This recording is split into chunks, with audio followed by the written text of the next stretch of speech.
Näme diýen? Umid 200 näme tölet diýen? 250 näme? 150 euro töläpdir ha bu. Näme üçin? Al-Nur bilen urşupdyr ha. Ha, maskara eýler bular.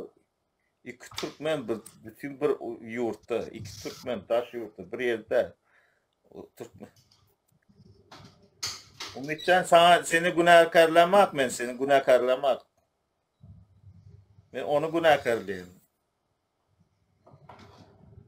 Sebebi men soradım da Nurdan, şo dedim yol bilet näçe duruyor? 50 dolar.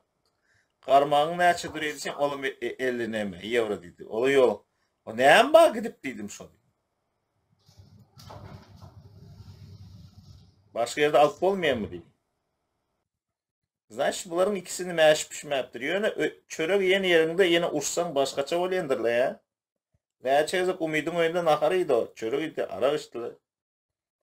Ne fikir ediyorsun? Mene şonu doğru deyip düşünmeyen hiçbir zaman.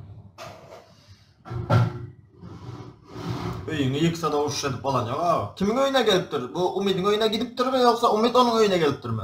Ya umidin oyunda näçe gezek video ettiler ha, otururlar zat, keyif çektiler, iydiler, içtiler.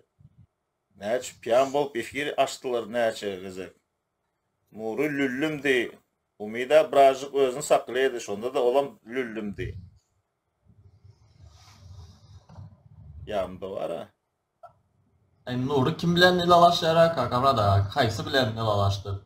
Farkat bilen hem uruştu bu. Direliş bilen hem uruştu bu. Her kim bilen uruşup geliyor. En sonunda hazır Talip bilen uruşmalı yeri gelip dur.